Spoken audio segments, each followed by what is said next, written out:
J'ai plaisir à vous retrouver, chers amis passionnés d'astrologie et d'actualité, pour poursuivre notre réflexion à propos des techniques de manipulation et de machination à grande échelle qui couvrent un très large spectre de possibilités.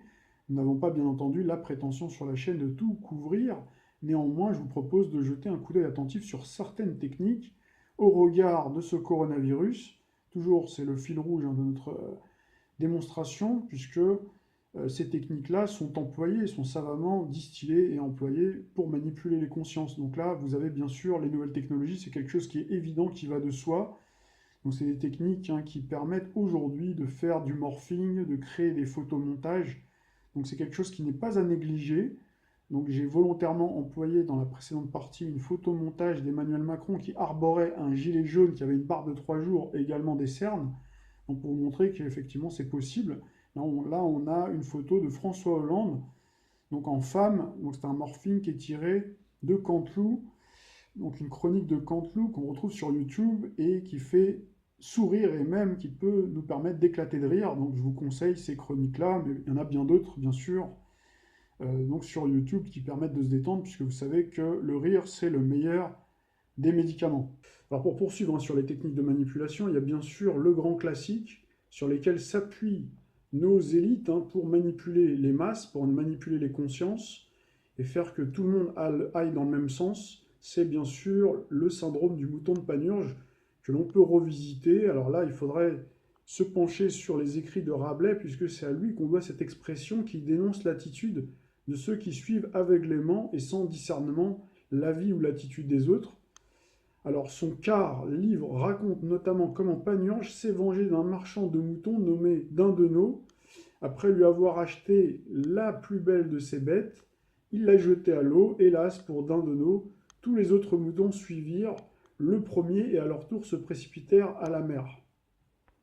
Baladez-vous dans le centre d'une grande ville et comptez le nombre de gens avec une cigarette à la main. Très rapidement, vous allez atteindre un chiffre dément. Maintenant, je vous pose une question. Savez-vous que fumer tue? Bien sûr que oui, vous le savez. Alors, face à un tel paradoxe, c'est à se demander si les gens connaissent les méfaits du tabac. Mais alors pourquoi autant de personnes ont-elles choisi de s'intoxiquer? Je vous rassure, la plupart des fumeurs aiment la vie et ne sont pas suicidaires. Vous allez voir au fur et à mesure de la vidéo que la pression sociale l'emporte sur la raison. Est-ce que vous savez pourquoi on se ressemble tous autant? On est tous bien différents, certes, mais fatalement, on a quasiment tous les mêmes goûts, la même façon de s'habiller et les mêmes opinions. Dans cette vidéo, nous allons parler d'un principe psychologique qui opère tous les jours en nous. Ce principe s'appelle la preuve sociale. Il vous est peut-être inconnu, mais sachez qu'il est enseigné dans toutes les écoles de commerce. Popularisé par le psychologue Robert Cialdini dans son livre Influence et manipulation, ce principe décrit le processus d'influence qui exerce sur nous l'opinion du groupe ou de la masse. C'est comme si vous pensiez prendre une décision de votre propre chef, alors qu'en fait, vous ne prenez qu'une décision lambda. Tiens, je vais acheter un iPhone pour me différencier. Tiens, je vais commencer à fumer, ça me déstresse. Tiens, et si je devenais vegan? Là, vous allez me dire, mais n'importe quoi, moi je ne me fais pas influencer comme ça, c'est que les personnes faibles d'esprit. Pour vous montrer que vous avez tort, laissez-moi vous donner un exemple. Est-ce que vous vous souvenez des rires préenregistrés dans les séries télévisées? Ça énerve tout le monde. Mais alors pourquoi ont-ils mis ça? Car cela fait fonctionner le principe de preuve sociale. Lorsqu'on entend le rire d'autres personnes, on a naturellement plus envie de rigoler car cela nous conditionne. De la même façon qu'une personne qui va bâiller va nous donner envie de bâiller. Si d'autres rient, c'est forcément que c'est drôle. La blague de Sheldon dans The Big Bang Theory vous paraît donc toujours plus drôle que ce qu'elle ne l'est réellement. Lorsqu'on a recours à ce genre de technique, il a été prouvé que les gens rient plus souvent et plus longtemps. Et bien que les rires soient artificiels et que tout le monde le sache, cela ne change rien. Notre inconscient, quel naïf. D'ailleurs, cette méthode est très ancienne et était déjà utilisée au théâtre. Des personnes étaient payées pour applaudir et inciter le public réel à suivre. La bonne affaire. Et cela se fait toujours dans les plateaux télévisés. On appelle ça les chauffeurs de salle. Lorsque Jean-Luc Reichmann fait sa petite blagounette à midi sur TF1, vos parents le trouvent tordant parce que tout le monde l'applaudit. Voici encore un exemple qui va parler à tous. Vous avez jamais remarqué le temps qu'il faut attendre pour entrer en boîte de nuit? Si vous attendez autant, c'est pas parce que le personnel est lent ou pour des raisons de sécurité. C'est parce que le videur a pour mission de créer une queue artificielle devant la boîte. De cette manière, les passants se diront, tiens, il y a l'air d'avoir du monde là-dedans. Et s'il y a du monde, c'est que c'est forcément bien. Pigeon! Moi-même ayant travaillé dans la restauration en tant que serveur, on me demandait toujours de placer les clients devant l'entrée. En début de service, je devais toujours refuser les tables au fond ou au milieu de salle. Une fois, j'ai demandé mais pourquoi? Et là, mon responsable m'a répondu, parce que le monde attire le monde. La pression du groupe a pris la décision pour vous, vous vous fiez aveuglément à leur jugement. Vous savez où on peut voir ce genre de pratique aujourd'hui? Sur Facebook et YouTube, bien évidemment. Des personnes et des entreprises sont prêtes à payer des likes et des vues pour gonfler leur popularité, qui leur donneront du coup une influence beaucoup plus grande. Vous cliquerez plus facilement sur une vidéo de 5 millions de vues que de seulement 2500 vues. Comme je vous l'ai déjà dit, le monde attire le monde. Opogama style. À croire que la manipulation est une affaire de toutes les époques. Plus les personnes sont nombreuses à adopter une opinion, et plus elle semble légitime. Et cela fonctionne encore mieux lorsque les personnes qui adoptent une opinion sont influentes et à un statut social plus élevé. En tout cas, tous les commerciaux l'ont bien compris. Et c'est pourquoi, dans certains livres, on constate le fameux logo best-seller. Sa définition reste floue, mais dans votre esprit, vous pensez déjà, ce livre plaît à tout le monde. Même combat pour le produit labellisé vu à la télé. Ou bien la phrase préférée des marketeurs, des millions d'utilisateurs le recommandent. Il y a aussi les sorties au cinéma où on peut voir les critiques de journaux. Sensationnel, époustouflant. Un humain lambda se dira donc « Waouh, si autant de médias en parlent, c'est que ce film doit être génial ». J'aimerais faire une parenthèse sur cet exemple. Il montre à quel point les journalistes ont le pouvoir d'influencer nos opinions. De cette manière, comment pouvons-nous penser que les médias sont objectifs et indépendants? Les médias ont une telle force de manipulation sur nous qu'ils sont instrumentalisés par les plus gros lobbyistes de notre pays. La mode fonctionne aussi beaucoup sur ce principe, en faisant porter des marques à des célébrités. Quoi? Drake porte des Nike? Ah, elles sont trop cool ces Nike.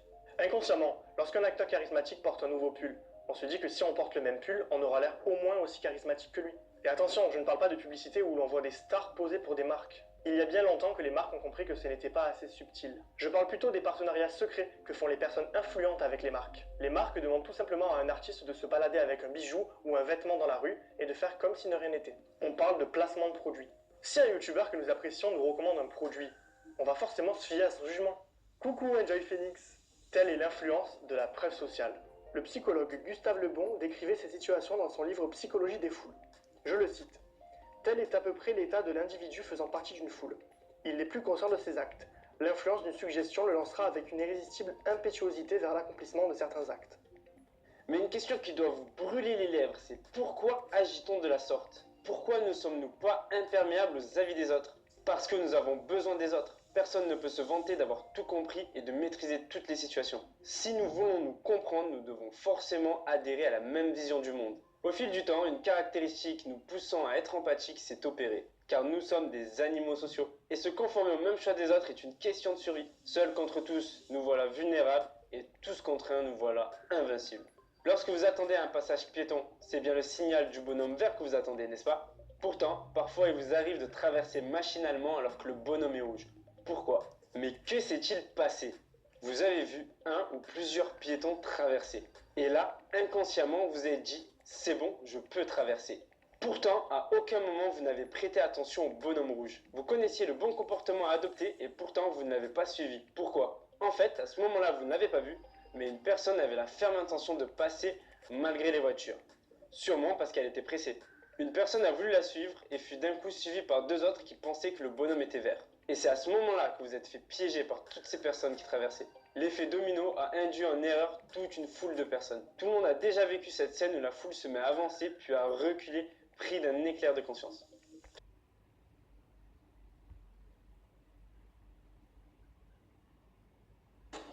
To answer that question, we set up a hidden camera experiment to see if this woman would stand up at the sound of this tone, simply because everyone else is. You might be thinking you'd never go along with this. Or would you?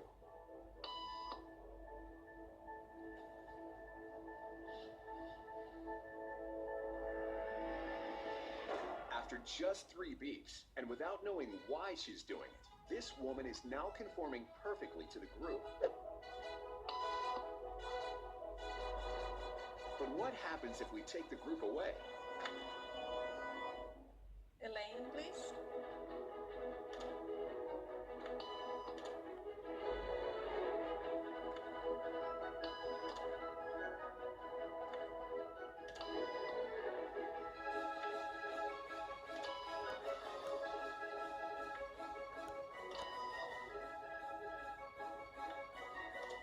Okay, now she's alone. The crowd is gone, and nobody is watching her, except our hidden cameras. What do you think she'll do?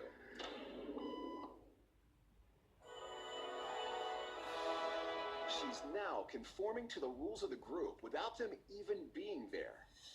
Now, watch what happens when we introduce another outsider who doesn't know the rules. Have a seat, and they'll be out in just a couple minutes. Thanks so much.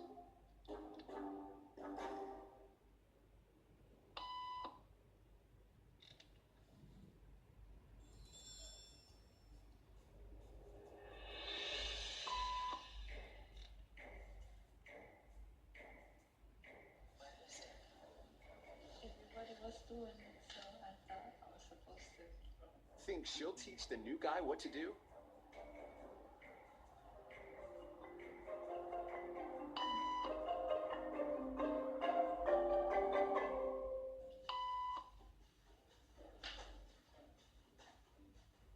We kept the cameras rolling as more unsuspecting patients arrived.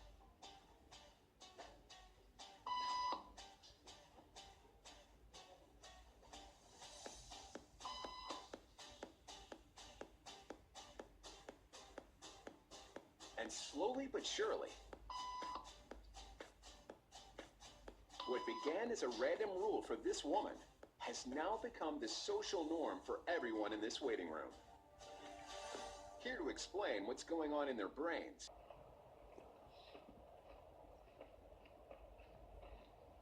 Docteur Hill, je présume. Les jeunes d'aujourd'hui ne savent même pas ce que ça veut dire. Ça m'étonne pas. C'est quand la dernière fois que quelqu'un s'est senti atrocement honteux d'avoir fait quelque chose, même avec une preuve solide à l'appui, l'argument serait toujours « oui, mais c'est hors contexte ». Ok, mais de quoi je devrais avoir honte, moi? Vous avez passé votre vie entière à rechercher la vérité qui se cachait derrière chaque grand complot, et ce n'est que maintenant que vous découvrez qui je suis. Ou bien ça prouve seulement que vous êtes doué pour vous cacher du reste du monde. Me cacher? Je suis dans le potin, même si plus personne ne sait ce que c'est de nos jours. Je dois avouer que le peu que je sais de vous, je l'ai appris grâce à une vidéo douteuse sur le net. Oh, et vous avez aimé, c'est moi qui l'ai faite. C'est ma nouvelle plateforme, les fausses fake news. Ça consiste à ne parler que de faits vérifiés, mais présentés de façon à ce que personne n'en croit un traître mot. Dans quel but? Le but ultime.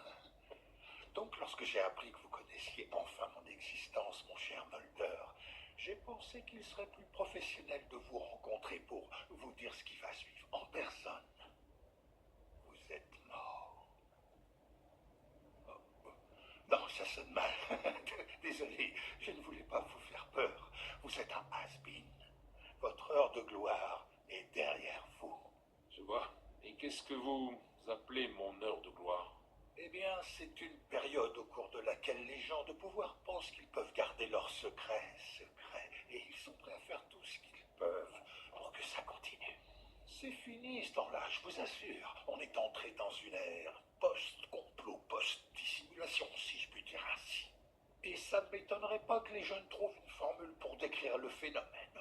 Poco, par exemple, on les entendra dire « Oh, c'est trop poco ». Là, vous regretterez vraiment de pas être mort.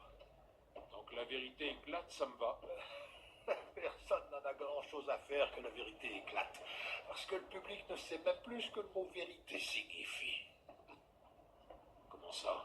Eh bien, je pense que les gens ne sont plus capables de faire la différence entre ce qui est vrai et ce qui est faux. Je crois qu'il y a toujours une vérité objective, une réalité objective. Oui, alors. Revenons à l'effet Mandela, par exemple. Eh bien, dans le temps, je ne serais jamais venu ici et je vous aurais jamais avoué que je suis tout à fait capable de modifier la mémoire collective. Cela aurait voulu dire que je pouvais aussi contrôler le passé. Et si c'est exact, alors comme le disait Orson Welles, celui qui contrôle le passé contrôle le futur. C'est George Orwell qui disait ça. Pour le moment. Enfin bref, le plus important, c'est que je peux vous parler de tout ça ouvertement, parce que je me fiche que quelqu'un nous entende. De toute façon, personne ne saura s'il doit y croire ou pas. Pour être honnête, moi j'y crois pas une seconde. Bien, pensez ce que vous voulez, c'est ce que tout le monde fait déjà de toute façon. Vous ne faites que prouver ce que je dis, crétin. Quoi? Mais je dois avouer que vous avez raison. Je ne peux en effet manipuler l'esprit de personne. Et puis entre nous, je n'en ai pas vraiment besoin. Il suffit seulement que quelques-uns soient convaincus que c'est possible. Ensuite, il ne me reste plus qu'à semer les graines de l'incertitude. Tout ce qu'il faut en réalité, c'est un ordinateur. C'était ça votre but, la propagation de fausses informations sur le net? Peut-être bien. Vous savez, notre président actuel a dit quelque chose d'une grande profondeur. Il a dit « Personne n'en a la certitude ». À quoi faisait-il allusion? Qu'est-ce que ça peut faire? Bonjour à tous, le sujet de cette vidéo sera Effet Mandela, uchronie, modification de l'histoire et de la mémoire. Dernièrement, j'ai vu un film de Hitchcock qui avait été entièrement restauré et remasterisé, avec bien évidemment un son et une image incroyables. Et il y a une idée qui m'est venue à l'esprit, je ne dis pas du tout que c'est une vérité d'ordre général, ni que c'est prouvé scientifiquement, c'est juste une idée, et je vais exprès aller assez loin dans cette idée. Voilà, je me disais, qu'est-ce qui nous empêche actuellement, avec les technologies mises à notre disposition, d'images de synthèse, d'infographie, etc., des techniques audiovisuelles en somme, qu'est-ce qui empêcherait par exemple à quelqu'un pour qui la cause est importante de rajouter un personnage ou une action en arrière-plan d'un film, par exemple un film de 1930, dans lequel on verrait en arrière-plan un couple d'hommes en train de s'embrasser à une terrasse de café. Et ensuite, partager habilement dans les médias la news de la restauration de ce film, et les médias s'empareraient du sujet. Incroyable, l'homosexualité n'était pas si tabou dans les années 30. La preuve avec ce plan redécouvert, des détails qu'on a redécouverts en restaurant le film, etc. C'est juste une hypothèse, hein. Mais qu'est-ce qui les empêche de faire ça? Parce que je ne sais pas si vous avez déjà eu cette impression de revoir, comment dire, des versions remasterisées de films, etc., ou enfin de revoir le film à cette occasion, ou de revoir des final cuts, ou des choses, des director's cut, des différents montages de ce qui était sorti à l'époque, et de voir le film et de vous dire, même si vous avez une très bonne mémoire, de vous dire, mais je me souvenais pas du tout de ce plan-là. Et tiens, un détail que j'avais pas du tout relevé, j'étais sûr qu'il se passait ça à ce moment-là, etc. Et ça, ça fait peut-être partie de la subjectivité de la mémoire humaine, hein, d'un défaut de notre mémoire, je n'en sais rien, mais dans tous les cas, c'est appelé effet Mandela. Et voilà, je me disais, qu'est-ce qui les empêche, à la limite, de faire ça? Parce qu'aujourd'hui, tout un chacun met en avant sa cause, son combat, etc. Et je vais très loin exprès, mais qu'est-ce qui les empêche de faire ça? Vous m'avez compris. Et on peut faire ça pour tout un tas de sujets.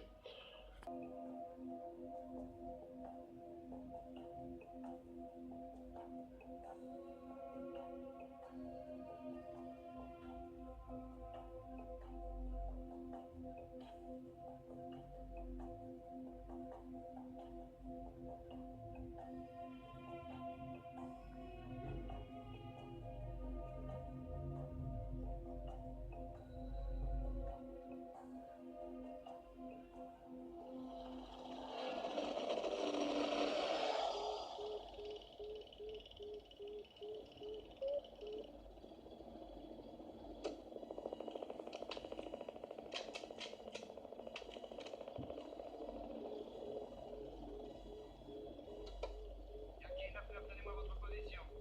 020, niveau de vol 1-5. On est au-dessus du point Echo Bravo 1. Allez jeter un coup d'œil. D'accord, on y va.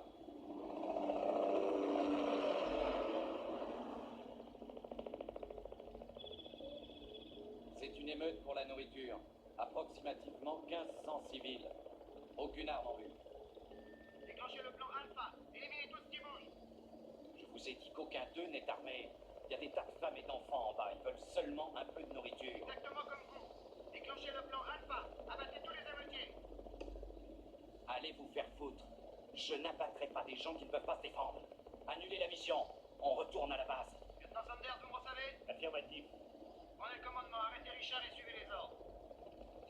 Richard, qu'est-ce que vous faites? Chantez-le, nom de Dieu! Chantez-le!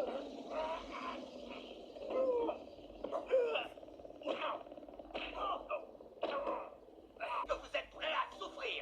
Si jamais la réponse est oui, ça veut dire que vous êtes prêt pour le capitaine Freedom et ses exercices. Eh oui, c'est le nouveau héros de l'Amérique, le capitaine Freedom, 10 fois champion des États-Unis, le meilleur de tous nos traqueurs. Maintenant, tenez-vous prêts, à vos marques, prêts, partez! Nous interrompons notre programme pour un bulletin d'information urgent. Aujourd'hui, la police a commencé des recherches dans toute la ville pour retrouver Benjamin Richard, connu sous le nom de boucher de Bakersfield. Richard, qui appartenait à la police, était en fait le pilote d'hélicoptère qui est devenu brusquement fou il y a 18 mois, se mettant à tirer sans raison sur une foule entière de civils innocents. Si vous voyez cet homme, ne l'approchez surtout pas. Prévenez votre milice de quartier. Cet homme est armé et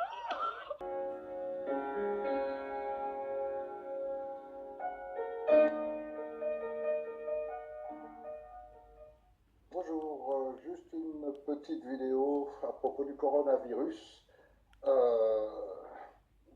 C'est vraiment qu'un point de vue, c'est pas une analyse.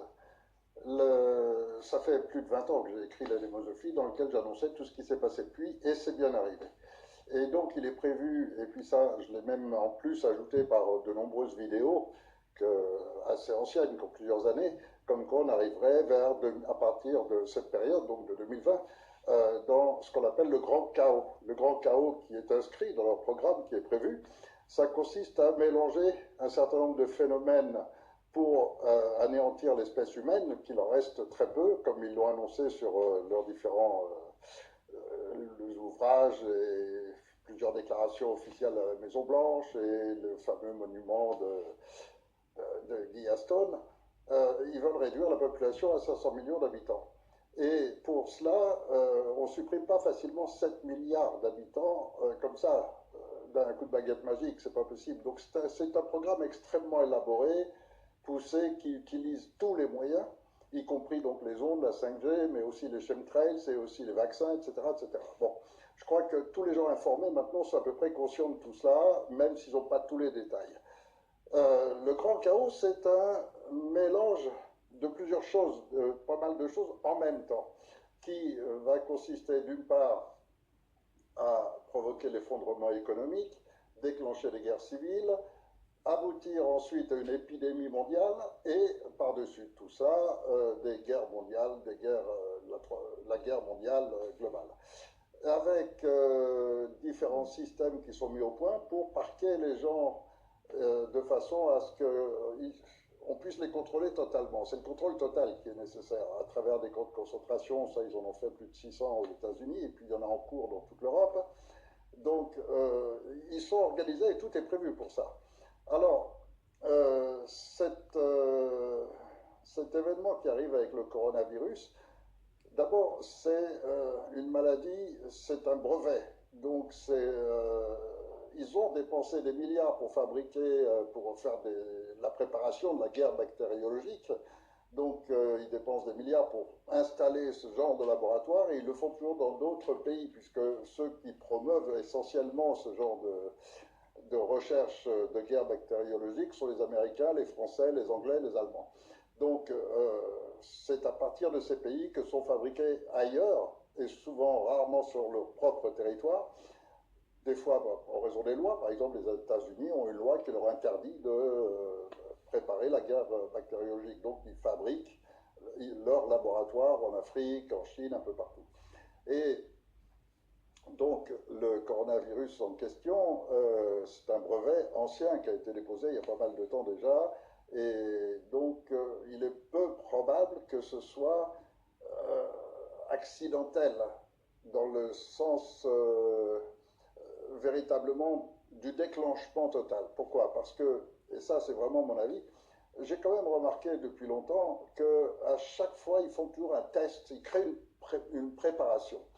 Pour voir par exemple le 11-9, rappelez-vous de ce qui s'est passé le 11-9, peu de temps avant, ils avaient fait un tas d'opérations de contrôle des avions, etc., etc. Il y avait eu tout un tas d'essais militaires et autres qui ensuite justifient le 11-9 et surtout permettent de contrôler totalement la situation, c'est-à-dire de réussir celle du 11-9 tout en ayant fait les essais avant qui garantissent de la réussir. C'est un petit peu la même chose. Par exemple, en France, il y a eu le Bataclan, ça a été la même chose. Il y a eu tous les essais avant, enfin un essai d'alerte, de secours, etc. Et puis ensuite, il y a l'affaire qui se déclenche dans les meilleures conditions, où justement tout est parfaitement contrôlé. Et ça sert à pas mal de choses. D'abord, vérifier le contrôle qu'on a sur les médias, qui vont bien dire ce qu'on a envie que le public entende, sur la police, la justice, la gendarmerie, sur tous les organes concernés, de façon à être sûr de voir si on les a bien sous contrôle. Et c'est aussi l'occasion, à ce moment-là, de se débarrasser de ceux qui ne seraient pas sous contrôle, qui risqueraient de dénoncer. C'est pour ça que, par exemple, dans l'affaire du Bataclan, il y a eu pas mal de policiers et autres qui ont été suicidés. C'est pour ça que dans l'affaire du 11-9, il y a au moins une trentaine de témoins qui ont disparu dans les mois qui ont suivi. Donc à chaque fois, il y a cette préparation avant un test. Or là, quand on parle d'épidémie mondiale, c'est quand même quelque chose d'absolument énorme. Et lancer ça comme ça, un peu au pif, c'est pas évident de... Il faut d'abord tester. Et Wuhan, en Chine, est une ville qui représente parfaitement les grandes villes françaises, les grandes villes allemandes, les grandes villes de toute l'Europe. 12 millions d'habitants. C'est parfait, c'est exactement ce qu'il faut. C'est Paris, c'est Madrid, c'est Lisbonne, c'est Berlin. C'est le test parfait. Et ça permet de voir comment réagit la population quand il n'y a plus de transport, quand les hôpitaux sont débordés, quand tout est bloqué, etc. Et ce qui peut se dire, et puis ça permet aussi de contrôler les dissidents, les policiers ou gendarmes qui enquêtent, qui découvrent des choses, les empêcher de parler, les communications, donc contrôler tous les journaux, etc.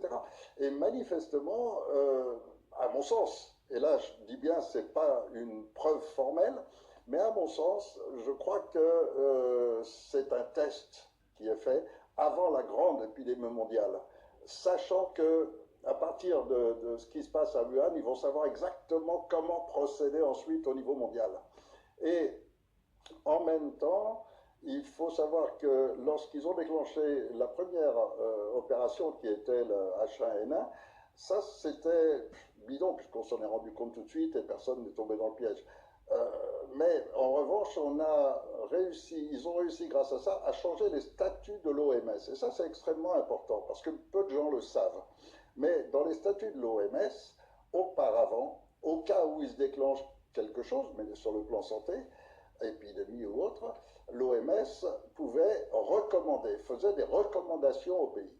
Or, en passant en cette opération qu'ils ont fait avec la grippe H1N1 et puis ensuite l'histoire de la grippe aviaire, etc., ça a permis qu'à l'intérieur de l'OMS, ils changent les statuts. Et tous les pays ont signé, bien sûr, parce que ce n'est pas les pays, ce n'est pas nous, c'est toujours les mêmes, les gouvernements eux-mêmes, donc toujours les mêmes, leurs complices qu'ils ont mis à la tête des pays. Et donc, ces gens ont signé et accepté que l'OMS maintenant ne recommande plus, mais est en droit d'ordonner. Alors, au nom de la sécurité, de la santé mondiale, etc., on trouve toujours de très beaux termes. Et en mettant ça en place, eh bien, ça remplace exactement ce qu'on appelle la loi martiale. Donc, des pays où ils voient bien que dans plein de pays maintenant, c'est des gilets jaunes partout. Les peuples sont en train de se révolter complètement parce que grâce à Internet, ils prennent conscience. Prendre conscience, c'est vouloir virer ce petit groupe qui émane des peuples, mais qui se prend pour l'autorité et qui peut imposer sa loi à 100%. La France est extrêmement riche, mais tout le monde est pauvre.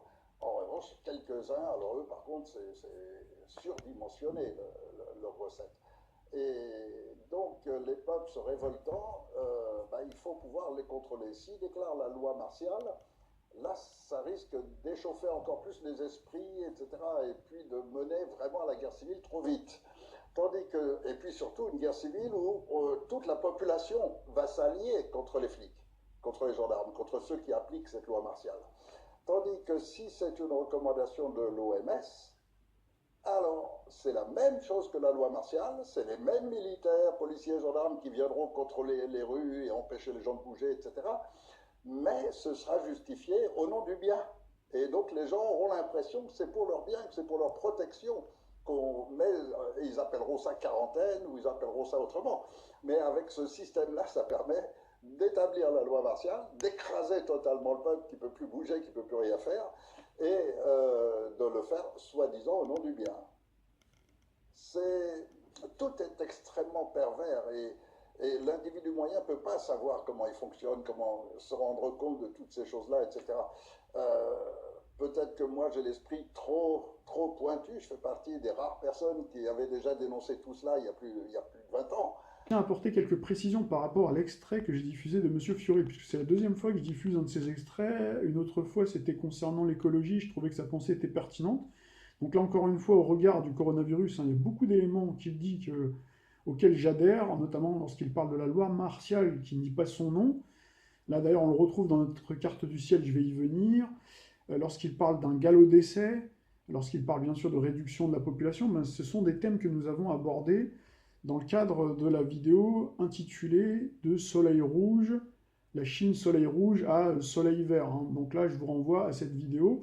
Et effectivement, on n'est pas encore en réalité, et c'est là où ça va dans le sens de ce que j'indiquais, qu'on n'est pas encore réellement dans la pandémie, mais vous voyez, on a cette manipulation générale qui vous laisse penser qu'on est dans cette séquence de pandémie. Il vous parle de l'OMS également, vous voyez, qui entre-temps a obtenu de nouvelles prérogatives, donc qui peuvent se substituer aux États-nations. Et donc là, on rentre bien dans le cadre du caractère embryonnaire donc, du nouvel ordre mondial. On a l'OTAN qui s'occupe de l'aspect militaire, l'OMS, c'est le domaine de la santé, l'ONU, voilà, vous avez les différents organes, le FMI, etc. Et donc tout ça, à un moment donné, se rassemble pour faire donc ce nouvel ordre mondial. Je tenais aussi à ajouter le fait qu'à un moment donné, il parle des mouvements insurrectionnels, donc il dit, bon, ils se révoltent, effectivement, mais là, j'ajouterais pour nuancer, et vous connaissez ma position, qu'on les a aidés à se révolter. Donc là, c'est agiter le peuple pour s'en servir un petit peu plus tard, puisqu'on est dans cette séquence très capricornienne, on a tendance à saucissonner les événements, les séquences, un petit peu comme lorsque vous fabriquez un avion ou n'importe quel objet très important, de grande ampleur. Vous n'allez pas fabriquer dans une seule et même usine un avion. Vous allez avoir plusieurs usines, plusieurs succursales, plusieurs sous-traitants qui vont fabriquer le moteur, d'autres vont fabriquer la carlingue, etc. Et ensuite on rassemble, on sépare, d'abord on construit séparément et ensuite on rassemble. Donc c'est exactement ce qui se passera, c'est quand on sera dans la séquence de rassemblement et de synthèse, c'est lorsque l'on aura les astres qui circuleront, qui transiteront le Verseau. Pour le moment on est dans la séquence Capricorne, qui fait d'ailleurs oublier ces séquences-là. Vous avez vu, on a le mouvement des Gilets jaunes, qui s'est éteint. Ensuite, on a eu les mouvements pour le climat. On a eu d'autres séquences, une actualité en chasse une autre. Et puis on a eu également le mouvement contre la réforme des retraites. Et puis vous voyez, voilà, il y a aujourd'hui ce coronavirus, et à un moment donné, il y a eu l'activation justement de ces mouvements insurrectionnels, et au moment opportun, ils seront ravivés. Vous voyez, on maintient la braise encore chaude, et puis ensuite, après, on souffle sur les braises pour que tout converge en même temps et pour créer justement donc, ce chaos. Alors là, si on se place dans une configuration céleste, donc on retrouve bien Mars, donc en ce moment qui prend des allures de bulldozer, accompagné des trois lentes. Alors le Capricorne, c'est un signe, vous le savez, qui est endurant, et Mars symbolise le guerrier, on l'a dit, l'homme en uniforme, qui est dans son domicile, dans son second domicile en tout cas, et on retrouve bien cette opération militaire. On voit de plus en plus d'ailleurs, on a l'opération Defender, avec 30 000 militaires de différents pays qui sont déployés en Europe. Donc là, il y a des fonctionnalités. On a en Italie, on voit également des militaires, probablement que pour quadriller la France, lorsque la France sera également en quarantaine, si les événements vont dans le sens qu'on vient de nous indiquer au travers de la presse, puisque c'est ce qui se profile à l'horizon. Donc on aura également des militaires qui couvreront le territoire. Et en Chine, on a bien eu cette opération militaire, ce déploiement avec un couvre-feu. Donc là, on retrouve bien la loi martiale. La loi, c'est Saturne, Saturne, le maître du Capricorne, d'ailleurs, qui va transiter le 22 mars prochain en Verseau. Le Verseau, c'est le signe des libertés. Donc ça veut dire qu'il y a limitation des libertés, y compris d'ailleurs le Verseau, c'est aussi gouverné par Uranus, et donc ça symbolise les nouvelles technologies, Internet. Donc là, il y aura l'utilisation des nouvelles technologies, et probablement, on est déjà dans cette séquence donc de censure douce, et probablement qu'il y aura des lois comme la loi Avia, comme des lois plus rude hein, pour sanctionner les contrevenants, en tout cas toutes les personnes qui viennent contester donc les dispositifs qui sont mis en place. Voilà, donc on retrouve bien ce cordon sanitaire avec ces mesures de précaution pour le bien de l'humanité. Donc là, je rejoins bien ce monsieur, hein, je suis tout à fait d'accord. C'est souvent comme ça d'ailleurs, c'est souvent vendu comme ça. Hein. On vous vend toujours le caractère humanitaire. Et là, le côté humanitaire, ben, on le retrouve avec Neptune. Hein. Neptune, puisqu'on a cette alliance donc de tous ces mastodontes, hein, Jupiter, Pluton, Saturne, avec Neptune, donc dans le signe du Poisson. Hein, et Pluton, le grand stratégaire, donc c'est la mafia financière dans la stratosphère, hein, donc des élites, et on retrouve bien ce champion. Pluton, c'est le champion de l'opacité, des secrets, du camouflage, qui prépare des opérations militaires, qui a toujours tendance à dire « c'est les autres qui complotent » au travers des médias, « vous complotez ». Mais eux ne complotent pas. Hein. Pour préparer des guerres, ça c'est sûr, on complote jamais, quoi. Donc on est dans cet univers-là. Et puis vous avez bien sûr la superstructure avec Jupiter en Capricorne, hein, donc l'OMS, sextile à Neptune, le Poisson, avec ce caractère sanitaire qui symbolise bien le virus, qui symbolise bien justement le problème sanitaire que nous avons, hein, donc sur l'axe Vierge, Poisson, avec cette super pleine lune que l'on a eue. Et le lendemain, vous avez eu ici, avec la lune en Balance, donc l'OMS, hein, qui vous faisait cette déclaration. Donc là, il faut aussi se remettre dans le fait que donc les élites ont pensé à ce virus-là, parce que c'est un véritable coup de génie, en tout cas moi je le vois comme ça. C'est pas pour leur décerner des lauriers, mais pour leur dire que c'est bien sûr du génie, mais machiavélique, diabolique, quoi. Puisque ce virus a des multiples fonctionnalités qui permettent de justifier et trouver un alibi à des événements économiques, financiers, monétaires, sociaux, politiques, écologiques, qui ne seraient pas admissibles idéologiquement. Alors là, vous allez comprendre où je veux en venir, mais j'ai déjà dit certaines choses concernant l'Italie. Donc là, il y a ce choix stratégique de l'épicentre de diffusion pour lui donner déjà une portée mondiale, tant sur le plan de la dissémination, de l'éparpillement de ce virus. Il en a parlé d'ailleurs, il a dit ils ont pris Wuhan, qui est une région qui représente 12 millions d'habitants, donc c'est un petit peu l'équivalent des mégapoles dans nos pays, donc en Europe et aux États-Unis, en Australie, hein, donc, et là on retrouve bien donc, le ciblage hein, donc, sur cette zone géographique bien spécifique. Donc là, il y a eu les médias ensuite hein, qui ont repris à leur compte les mesures qui ont été prises par le modèle chinois, avec tout le relais médiatique. Donc c'est-à-dire que là, il y a une importation, après avoir importé des produits et des articles made in China, donc là, on a une importation d'un savoir-faire, sans l'air d'y toucher, sous toujours ces prétextes de précaution sanitaire, difficilement contestables, car là, on a toujours, encore une fois, seuls ces experts capricorniens, donc c'est politique, hein, c'est responsable mais pas coupable, donc qui ont cette capacité de prendre ces décisions, et toutes ces mesures de confinement, de mise en quarantaine, d'annulation d'événements sportifs, culturels, tous ces rassemblements pour éviter les manifestations contre les politiques gouvernementales, la réforme des retraites et autres. Bref, tout un tas de mesures qui auraient été beaucoup moins faciles à faire accepter. Vous voyez ? C'est-à-dire que la période précédente, il était question de faire mettre en colère les peuples. Hein. Et là, vous voyez, c'est une dictature douce qui se met en place, toujours sous le côté costard-cravate, blouse blanche, hein, puisque là, c'est exactement ça, vous avez des experts en blouse blanche, donc le Capricorne, et les experts, les techniciens, les technocrates, qui viennent vous expliquer, et on a bien sûr aussi les militaires.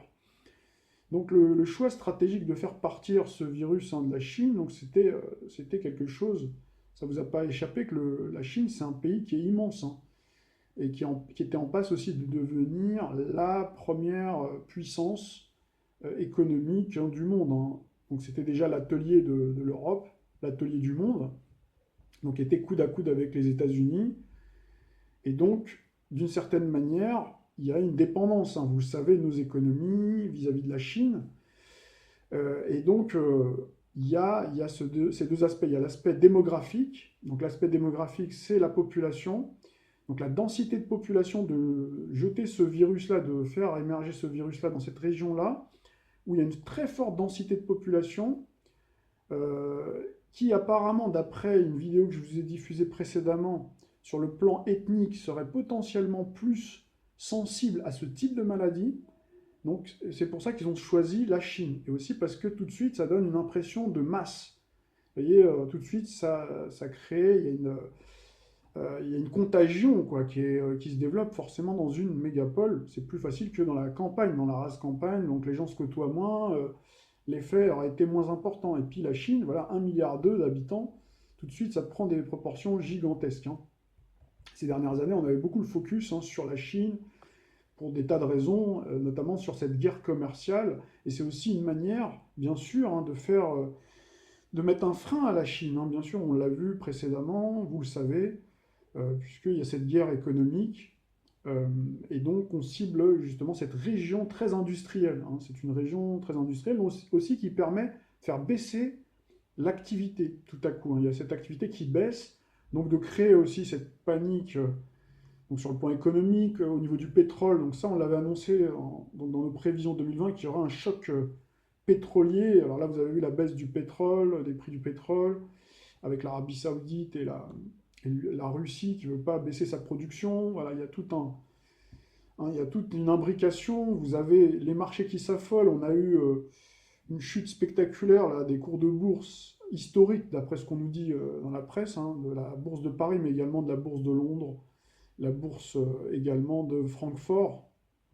Hein, donc là, on a bien cette chute également des cours de bourse. Et à chaque fois, on vous met le coronavirus. On vous met sur le dos le coronavirus, comme en réalité qui n'est qu'un détonateur, puisque vous le savez, il y a eu pendant des mois et des années, depuis 2015 environ, hein, il y a eu les banquiers centraux, que ce soit en Europe ou aux États-Unis, avec la Fed, qui ont injecté donc de la monnaie sans arrêt pour maintenir de manière artificielle donc notre système économique, notre modèle économique, notre structure financière. Donc là, on parle bien des structures mourantes avec Pluton, la planète de la mort, donc qui était en train progressivement depuis 2008, depuis le crash de 2008, hein, progressivement de vampiriser, de détruire donc le système économique ancestral, enfin le système économique actuel en tout cas, ancien, hein, là on parle bien de l'ancien, traditionnel, les structures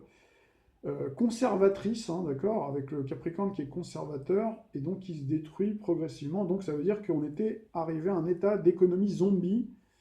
Donc il suffisait juste de pousser, hein, c'est comme un arbre centenaire ou un arbre qui était en train de dépérir, ou alors un arbre que vous êtes en train d'abattre avec une hache, et après il ne manque plus qu'à pousser avec un doigt pour qu'il tombe. Donc ce coronavirus, il a eu cette fonction-là. Il a également une fonction sur le plan écologique, bien sûr, puisqu'il y a eu une baisse drastique donc, de l'activité économique des Chinois. Donc ils ont pu mesurer et dire, vous voyez, finalement, il n'y a plus de gaz à effet de serre. Donc ça aussi, c'est important. Donc ça va venir valider la thèse, donc les prochaines idéologies. C'est pour ça que je vous parlais de ça. Je faisais ce comparatif avec cette thèse du réchauffement climatique, en tout cas de l'urgence climatique. Donc là, vous voyez, ça vient militer en faveur de cette thèse. Ça vient militer également en faveur de la relocalisation, donc de la production, de l'appareil productif. Donc là, c'est aussi pour préparer le terrain, donc de l'idéologie nationaliste, bien sûr avec un faux-nez nationaliste. Et bien sûr, la fermeture des frontières, puisque vous voyez que Donald Trump a pris des décisions également pour qu'il n'y ait plus d'aller et venir entre l'Europe et les États-Unis, et puis la France, enfin vous avez vu l'Italie déjà, et la France est en passe de suivre. Donc voilà un petit peu, hein, un petit peu toutes les fonctionnalités, en tout cas une partie des fonctionnalités, je n'ai pas dit toutes les fonctionnalités de ce virus, mais en tout cas on en a égrené pas mal. Voilà, chers amis passionnés d'astrologie et d'actualité, nous arrivons au terme de cette vidéo. Bien entendu, nous n'avons pas fini de parler de ce sujet, puisque tout ne fait que commencer, mais j'espère qu'au travers des chroniques que l'on produit, nombreuses sur la chaîne, confrontées bien sûr avec vos propres sources, avec vos propres informations, les savoirs que vous avez, l'expérience, les compétences que vous pouvez avoir. Il y a des gens aussi qui sont pointus donc sur le domaine de la communication, sur le domaine de la stratégie, sur le domaine du marketing, qui ont peut-être même eu des expériences politiques, qui ont eu des expériences en back-office dans différentes structures de prise de pouvoir, donc ils savent un petit peu comment tout ça fonctionne, également des expériences sur le plan médical. Donc de remettre tout ça en perspective, également sur le plan historique, c'est la raison pour laquelle on a fait cette chronique historique, astro-historique, hein, donc pour justement prendre du recul et pas se laisser manipuler par les émotions, par la peur. Vous avez pu voir que la peur donc est mauvaise conseillère et elle rétrécit le champ de nos possibilités, de nos potentialités, de nos capacités cérébrales, donc pour réfléchir et pour prendre les bonnes décisions. Mais il y a aussi cette pression sociale, donc c'est pour ça aussi que j'ai voulu rappeler ce syndrome de Panurge, donc, qui est un classique, mais qui est un fondamental, mais qu'il ne faut pas oublier, puisqu'on aura tendance, et ça je le remarque trop souvent, y compris d'ailleurs auprès de certains qui ont pu suivre des chroniques qui très vite se laissent dériver, parce qu'il y a tellement un flot important d'informations qui viennent justement à chaque fois modifier, hein, donc l'état de conscience, un petit peu comme l'état de conscience modifié. D'ailleurs, là, on a bien ce lien avec Neptune, Neptune, hein, qui est la planète de l'hypnose, justement. Hein. Donc, c'est-à-dire qu'à un moment donné, on se fait complètement hypnotiser et lobotomiser. Voilà, donc j'espère en tout cas que ces vidéos-là, je ne sais pas si elles seront un antidote, mais voilà, hein, en tout cas, on essaye de faire le maximum. Voilà, je vous dis à très vite, je vous souhaite une bonne fin de semaine. À bientôt.